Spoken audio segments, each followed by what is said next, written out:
Hello friends, welcome to the next class. आज जो हमारा टॉपिक होता है अपने नेक्स्ट लेक्चर में वो है पॉलिनॉमियल्स। ठीक, तो पिछले क्लास में हम लोगों ने बहुत सारे टॉपिक्स कवर कर लिए, आप लोगों ने देखा भी होगा। अगर आप लोगों ने अभी विज़िट करके पिछले वीडियोस नहीं देखे तो प्लीज़ मेरी रिक्वेस्ट है आपसे कि आप पिछले वीडियोस देख लीजिए। उसको देखने के बाद आप अगर इसको देखेंगे तो ज़्यादा ही समझ में आएगा। फंडामेंटल ऑफ मैथमेटिक्स में ये अगला टॉपिक है हमारा पॉलिनॉमियल्स। उसके बाद उसी में हम लोग क्वाड्रेटिक पढ़ेंगे। क्वाड्रेटिक के बाद हम लोग क्या करेंगे, सिस्टम ऑफ इक्वेशंस पढ़ेंगे। उसके बाद अपना फर्दर प्रोसेस स्टार्ट रखेंगे, जो भी आगे पढ़ने वाला है बेसिक में अपना पूरा वहाँ से बेसिक कॉन्सेप्ट कवर करेंगे। उसके बाद अपने सेट की तरफ बढ़ने लगेंगे। ठीक, आज जो हमारा नया टॉपिक है उसका नाम है पॉलिनॉमियल्स। पॉलिनॉमियल्स आप लोगों ने सभी ने पढ़े होंगे कि पॉलिनॉमियल्स होता क्या है और कैसे उसको मतलब कैसे क्या डेफिनेशंस आती है, कई टॉपिक्स उसमें भी होते हैं। सभी कुछ आप लोग पढ़ चुके होंगे, लेकिन मैं जैसे पढ़ा रहा हूँ इसे देखते हैं क्या होता है। सबसे पहले जो हमें टॉपिक पढ़ना है वो पढ़ना है कांस्टेंट, कि व्हाट इज़ कांस्टेंट। कांस्टेंट होता क्या है, अगर आप लोगों को पता होगा, पढ़ा होगा आप लोगों ने कि कांस्टेंट्स, वेरिएबल्स और एक और टर्म होता है जिसको हम लोग बोलते हैं मैथमेटिकल ऑपरेशंस। ठीक, इन सभी ऑपरेशंस के कॉम्बिनेशन से जो एक्सप्रेशन बनता है, अलजेब्राइक एक्सप्रेशन जो बनता है, उसी को हम लोग पॉलिनॉमियल्स बोलते हैं। ठीक, ये पॉलिनॉमियल की डेफिनेशन होती है। पहले कांस्टेंट समझते हैं। कांस्टेंट क्या होता है कि those quantities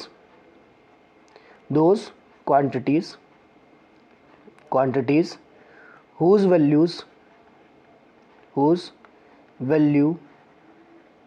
is always constant, is always fixed, sorry constant नहीं, फिक्स्ड टर्म यूज़ करूँगा। ऐसी क्वांटिटीज़ जिसकी वैल्यू हमेशा कैसी होती है बेटे, फिक्स। उस क्वांटिटी को हम लोग क्या बोलेंगे, या उस थिंग को क्या बोलेंगे, या उस आप कह सकते हैं उस चीज़ को हम लोग बोलेंगे क्या, वो क्या होती है, कांस्टेंट। या फिर ऐसा भी लिख सकते हैं, ऐसी चीज़, जो भी चीज़ की बात करी जा रही है कांस्टेंट होगी कब होगी, जब उसकी वैल्यू चेंज नहीं होगी। दोज टर्म्स या those things whose value doesn't change, that is called constant.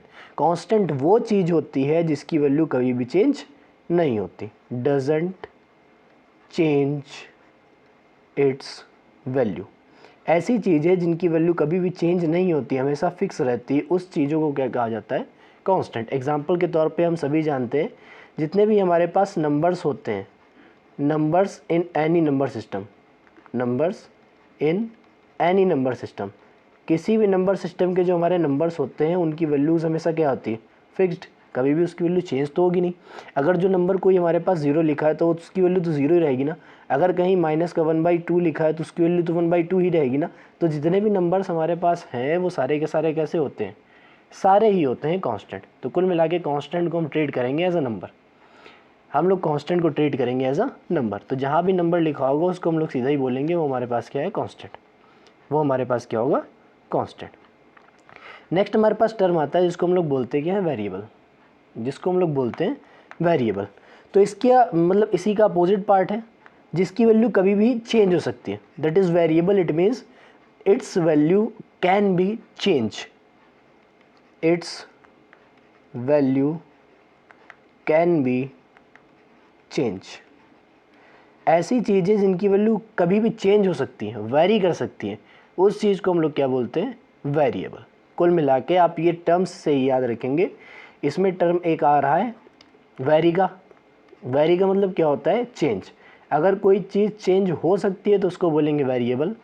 Algebraic expression के रिस्पेक्ट में वेरिएबल, एल्जेब्रिक एक्सप्रेशन के रिस्पेक्ट में जो वेरिएबल्स होते हैं वो अल्फ़ाबेटिकल लेटर से लिखे जाते हैं।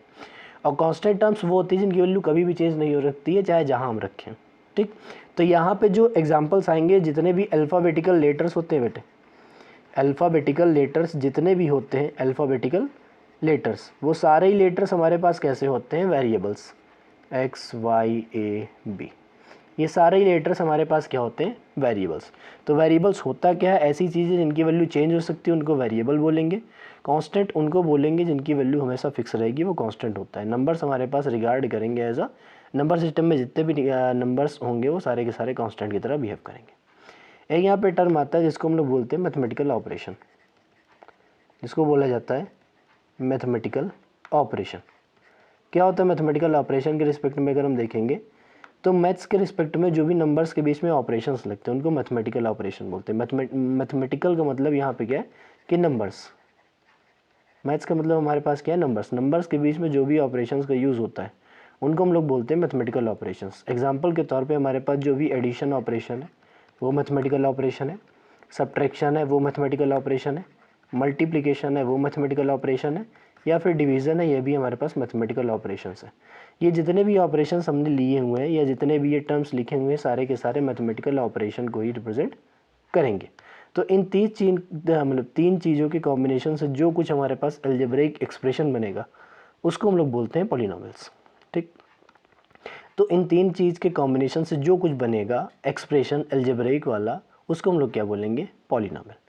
वन वेरिएबल की बात करी गई है तो इसका मतलब क्या है, अगर पॉलिनोमियल इन वन वेरिएबल की बात करी जा रही है कि polynomial in one variable, one variable का मतलब है कि हमारे पास जो वेरिएबल होना चाहिए वो वन होना चाहिए, अन्यथा हम टू वेरिएबल के लिए भी डिफाइन कर सकते हैं, थ्री वेरिएबल के लिए भी डिफाइन कर सकते हैं, फोर वेरिएबल भी हो सकते हैं, मतलब N number of variables use कर सकते हैं किसी भी पॉलिनोमियल के केस में। तो अगर वन वेरिएबल की बात करेंगे तो उस वेरिएबल का हमने नाम ले लिया है, वन वेरिएबल का जो नाम है उसको हमने ले लिया एक्स। एक्स हमने मान लिया कोई एक वेरिएबल है, तो पॉलिनोमियल हमारे पास होगा उसको हम लोग लिखेंगे पी ऑफ एक्स से। जो भी पॉलिनोमियल होगा उसको हम लोग लिखेंगे पी ऑफ एक्स से। उसको रिप्रेजेंट कैसे करेंगे, उसका एक्सप्रेशन जनरल फॉर्म में ये होता है, X plus A two x square plus A three X cube plus dash dash dash up to so on A N X to the power N. आगे भी टर्म्स लिख सकते हैं बट वो इन्फाइनाइट सीरीज हमें मतलब कोई हमें सीरीज तो बनानी नहीं, तो पॉलिनोमियल ही बनाना है। पॉलिनोमियल में एन नंबर ऑफ टर्म्स ही होंगे।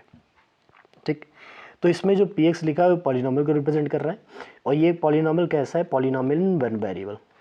वही पॉलिनोमियल कैसा है, polynomial in one variable. One variable का मतलब होता है कि वेरिएबल की क्वांटिटी कितनी होगी, वन, और पॉलिनोमियल का मतलब है इस केस में हम लोग लेंगे क्या, ये जो a1 a2 a3 ये सब लिखे हुए हैं ये हमारे पास नंबर है, कोई a1 a2 a3 an are any real number. यहाँ पे ये जो लिखे हुए हैं हमारे पास a1 a2 a3 ये सारे क्या हैं, एनी रियल नंबर। यहाँ पर मैं लिख देता हूँ एनी रियल नंबर। ये हमारे पास कोई ना कोई रियल नंबर को डिफाइन कर रहे हैं, और x जो है वो हमारे पास पॉलिनोमियल का एक वेरिएबल है। x जो है वो हमारे पास क्या है, पॉलिनोमियल का एक वेरिएबल है, और इन दोनों के बीच में जो ऑपरेशन लगा है वो मल्टीपल लगा है, मैथमेटिकल ऑपरेशन। और दो एक्सप्रेशंस को मतलब दो टर्म्स को ऐड करने के लिए जो सिंबल लगा है वो एडिशन लगा, वो मैथमेटिकल ऑपरेशन। तो तीन चीज़ों की कॉम्बिनेशन जो भी अलजेब्रिक एक्सप्रेशन आएगा उसको हम लोग क्या बोलेंगे, पॉलिनोमियल। अगर एक वेरिएबल यूज़ हो रहा है तो उसको हम लोग पॉलिनोमियल इन वन वेरिएबल बोलते हैं। तो ये हमारे पास कुछ एग्जाम्पल मतलब एक स्टैंडर्ड फॉर्म हो जाती है, ये पॉलिनोमियल इन वन वेरिएबल की स्टैंडर्ड फॉर्म है, ये स्टैंडर्ड फॉर्म है। इसको हम लोग बोलेंगे standard form of polynomial in one variable. ये एग्जांपल देख लेते हैं। जैसे हमारे पास लिखा है p of x is equal to 2x plus 7, ये भी एक पॉलिनोमियल है, ये भी एक क्या है, पॉलिनोमियल है। अगर दूसरा एग्जांपल देख ले p of x is equal to x square plus 9, ये भी एक पॉलिनोमियल है वन वेरिएबल का।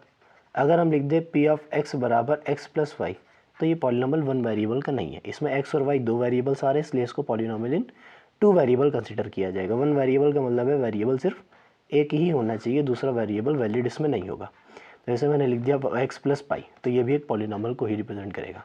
तो पॉलिनोमियल्स ऐसे होते हैं कि एक एक्सप्रेशन है, मैथमेटिकल एक्सप्रेशन एक प्रकार के, वो भी कैसे अलजेब्रिक एक्सप्रेशन होंगे। ऐसे एक्सप्रेशन होंगे जिसमें हमारे पास कांस्टेंट टर्म्स भी होंगे, ये हमारे पास कोई रियल नंबर है, और वो जो रियल नंबर है, नंबर्स को हमने क्या कहा था कि कांस्टेंट को अब हम लोग सीधा ही क्या बोलेंगे, नंबर्स। ठीक, और वेरिएबल्स, वो जो नंबर्स है कोई ना कोई रियल नंबर को रिप्रेजेंट करेंगे, a1 a2 ये सब सारे टर्म्स। और x हमारे पास क्या है, उसका एक वेरिएबल है, जो पावर्स उसके रिप्रेजेंट करेंगे एक स्टैंडर्ड फॉर्म, मतलब जो बनेगा वो रिप्रेजेंट करेगा standard form of the polynomial. ठीक, नेक्स्ट हमारे पास टर्म्स आते हैं अपने डिफाइन करने के लिए कि टाइप्स ऑफ पॉलिनोमियल। आता क्या है, टाइप्स ऑफ पॉलिनोमियल। तो टाइप्स ऑफ पॉलिनोमियल में हम लोग बहुत सारी चीज़ें पढ़ते हैं, अभी आगे हम लोग डिग्री की बेसिस पे पढ़ेंगे टाइप्स ऑफ पॉलिनोमियल। पहले इसमें देख लेते हैं। पहला जो टाइप आता है वो आता है मोनोमियल। पहला जो टाइप आता है पॉलिनोमियल का उसको बोलते हैं मोनोमियल। ऐसा पॉलिनोमियल जिसमें सिर्फ और सिर्फ एक टर्म हो, ऐसा पॉलिनोमियल जिसमें सिर्फ और सिर्फ कितने टर्म्स हो, एक। अगर एक टर्म है उस पॉलिनोमियल तो उसको क्या बोला जाएगा, मोनोमियल। सेकंड आता है बाइनोमियल। सेकंड आता है बाइनोमियल। बाइनोमियल का मतलब है ऐसे टर्म्स, ऐसे पॉलिनोमियल्स जिसमें कितने टर्म्स लाई करते हो, दो टर्म्स, उसको बोलते हैं बाइनोमियल। ऐसे ही अगर हम कहें इसमें कितने टर्म्स हैं, ट्राइनोमियल्स, अगर उसमें बाइनोमियल है तो 2 टर्म्स दिखाएगा, अगर उसमें 3 टर्म्स आ जाते, बाइनोमियल है यार, बार बार वही लिख देता हूँ मैं, अगर उसमें 3 टर्म्स हैं, नंबर ऑफ टर्म्स कितने 3, तो उसको हम लोग बोलेंगे ट्राइनोमियल्स। 3 टर्म्स, 2 टर्म्स तो बाइनोमियल, 1 टर्म तो मोनोमियल और 3 टर्म्स तो ट्राइनोमियल। एग्जाम्पल के तौर पर जैसे अभी हमने पहला एग्जाम्पल लिखा था 2x + 7, इसमें अगर हम देखेंगे तो 2 टर्म्स हैं, एक है 2x वाला और एक है 7 वाला, दोनों टर्म्स को ऐड करें तो 2 टर्म्स है, 2 टर्म्स है तो इसको क्या बोलेंगे बाइनोमियल। सब में 2 टर्म्स थे, अगर हम मान लेते एग्जाम्पल लेते px = x, इसमें तो एक ही टर्म है, प्लस और माइनस करके कोई नंबर तो लिखा नहीं हुआ।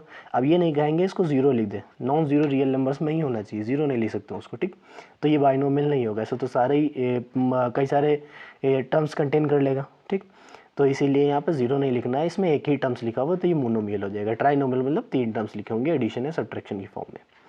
अगर यहाँ हमारे पास n नंबर ऑफ टर्म्स मतलब more than 3 number of terms कहीं भी यूज़ हो रहे हैं तो उसको हम लोग सीधा ही बोलेंगे पॉलिनोमियल्स, इसीलिए यहाँ पे पॉलिनोमियल पढ़ा जाता है। ट्राइनोमियल में 3 टर्म्स होंगे और 3 टर्म्स में अगर ज़्यादा, 3 टर्म्स से अगर ज़्यादा आ जाते तो उसको हम लोग सीधे ही बोलेंगे पॉलिनोमियल्स। पॉलिनोमियल्स का मतलब number of terms more than 3 हो अगर किसी भी एक्सप्रेशन में अलजेब्रिक, तो उसको हम लोग बोलेंगे पॉलिनोमियल्स, ठीक। ये आ गया आप लोगों को। नेक्स्ट हम लोग देखेंगे डिग्री ऑफ पॉलिनोमियल। तो इसमें हम लोग डेफिनेशन याद रखेंगे कि highest power of variable in any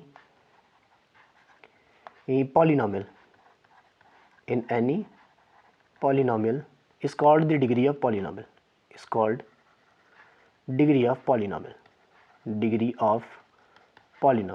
तो सीधा ही याद रखेंगे कि हमारे पास जो हाईएस्ट डिग्री होती है किसी भी वेरिएबल की, वो हमारे पास क्या कहलाती है, degree of polynomial.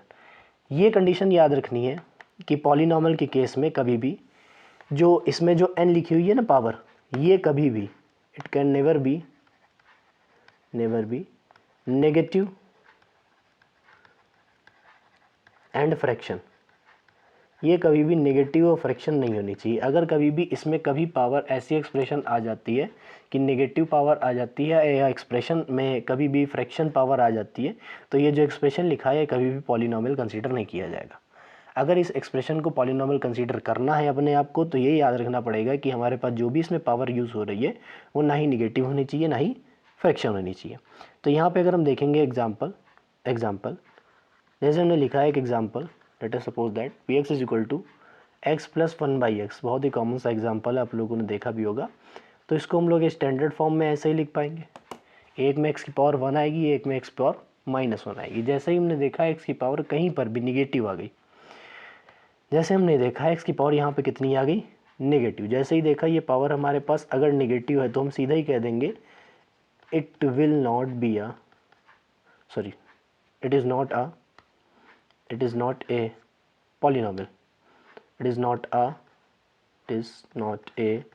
Polynomial, reason क्या है, बिकॉज इसकी डिग्री जो है वो निगेटिव है। अगर यहाँ पे हमारे पास पावर निगेटिव ना होती तो इसकी डिग्री भी डिफाइंड होती, या फ्रैक्शन भी ना होती अगर, तो इसकी डिग्री भी डिफाइंड होती और ये पॉलिनोमियल की डिग्री भी होती, पॉलिनोमियल भी कंसीडर किया जाता है। बट यहाँ पे जो वेरिएबल है उसमें पावर एक भी टर्म में अगर हमारे पास निगेटिव आ गई, या एक भी टर्म में हमारे पास जो पॉलिनोमियल की पावर मतलब वेरिएबल पे पावर है फ्रैक्शन आ गई, तो वो कभी भी पॉलिनोमियल कंसीडर नहीं किया जाएगा।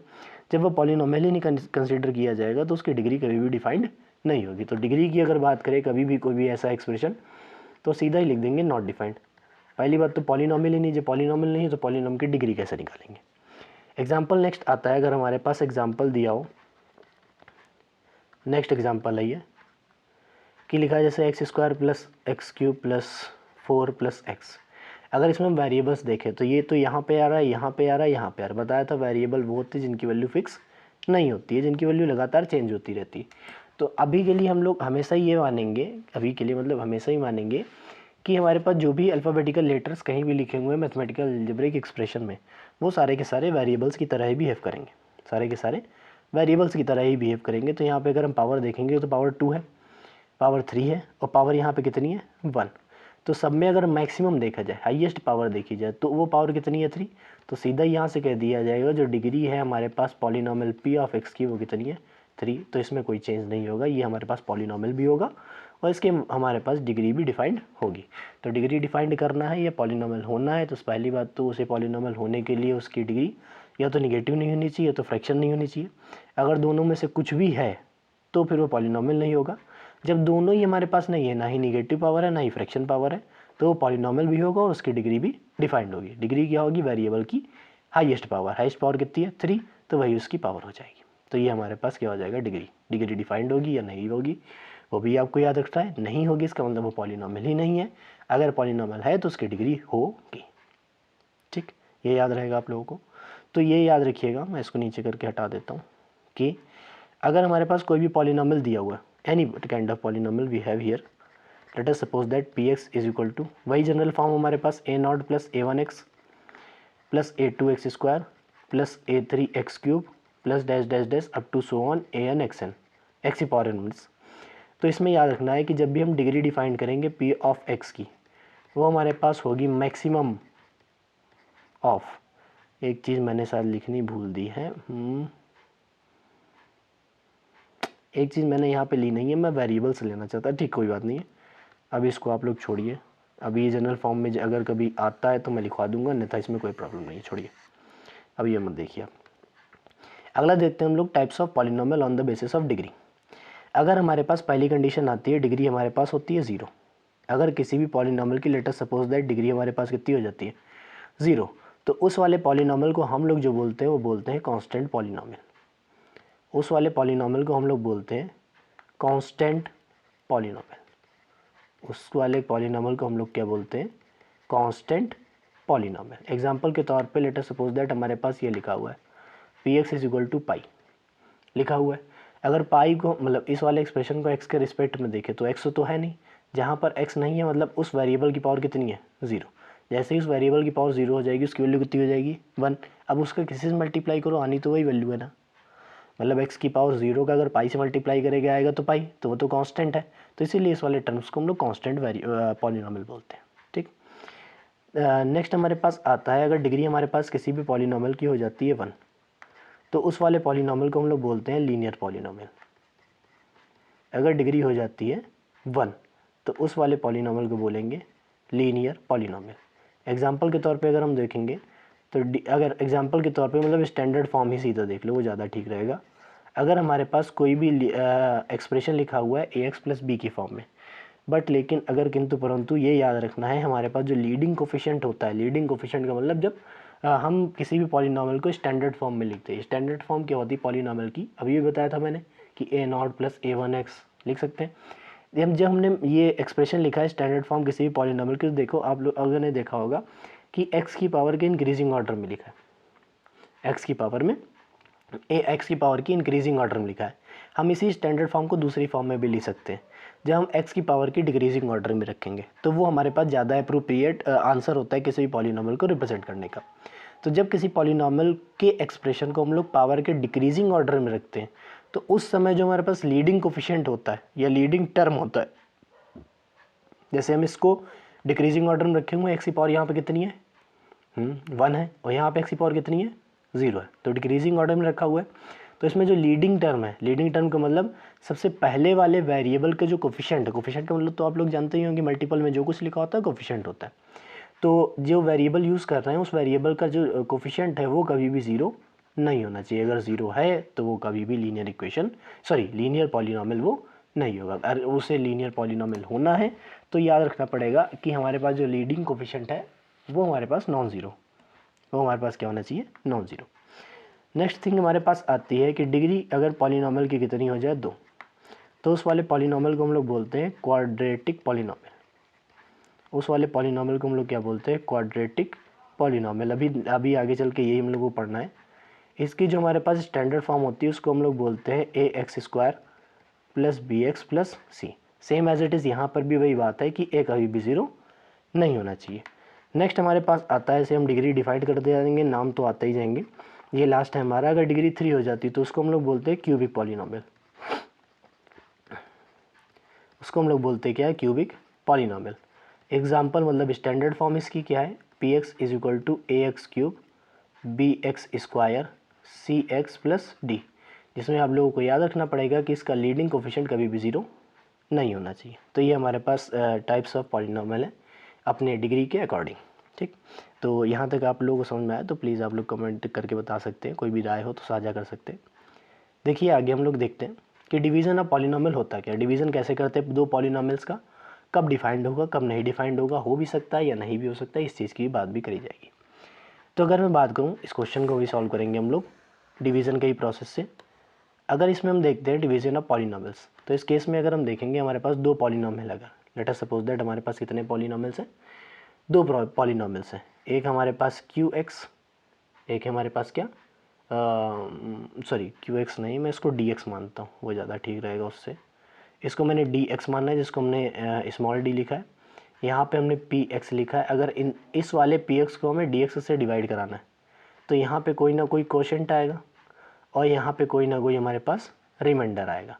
तो by Euclid division method, by Euclid's division method, या फिर हम लोगों ने पढ़ा था 9th क्लास में लेमा, सॉरी हाई स्कूल में हम लोगों ने पढ़ा था, वो क्या था लेमा। उस लेमा के अकॉर्डिंग अगर हम देखेंगे तो जो PX होगा वो होता है QX इंटू DX, क्या होता है DX, और प्लस अपना होता है RX। तो ये हमारे पास क्या होता है यूक्लिड डिवीज़न लेमा से अगर दो हम पॉलिनॉमियल्स का डिवीज़न कर रहे हैं तो इस प्रोसेस में हमेशा डिवीज़न लिखा जाएगा लास्ट में जो हमारे पास रिमाइंडर आएगा।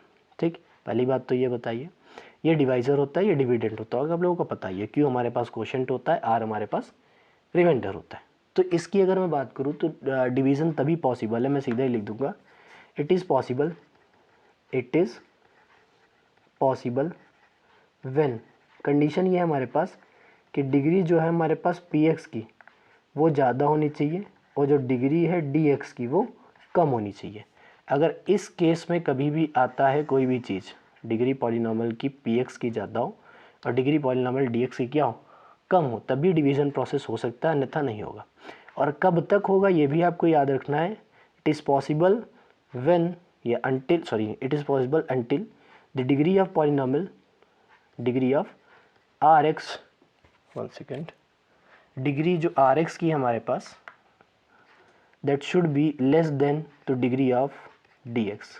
हम डिवीज़न प्रोसेस तब तक चलाते रहेंगे जब तक हमारे पास RX की जो डिग्री है वो DX से क्या नहीं हो जाती, कम।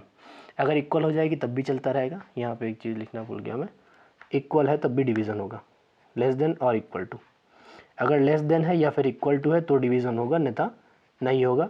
और इस केस में याद रखेंगे डिवीज़न तब तक चलेगा जब तक कि रिमाइंडर की डिग्री का मतलब यहाँ पॉलिनॉमियल्स की बात चल रही है, वहाँ नंबर्स के डिवीज़न की बात नहीं चल रही है।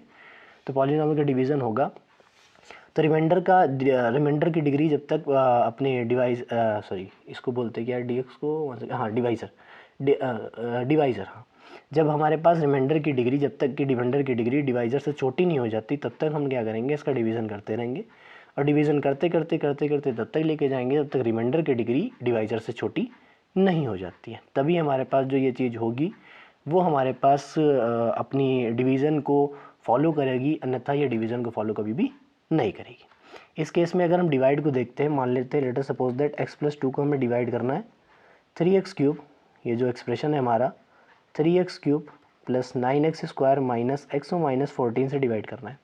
सबसे पहले याद रखना है कि लीडिंग कोफिशिएंट टर्म्स को हमेशा एलिमिनेट करना है। सबसे पहले लीडिंग कोफिशिएंट टर्म्स को हमेशा एलिमिनेट करेंगे। यहाँ पे लिखा है 6x3, sorry you written here wrong, 3x3 को अगर हमें एलिमिनेट करना है सबसे पहले हमें मल्टीप्लाई करना पड़ेगा 3x² से। क्यों? क्योंकि यहाँ पे x⁴ 1 है, x⁴ 2 से मल्टीप्लाई होगा तो x⁴ बना देगा।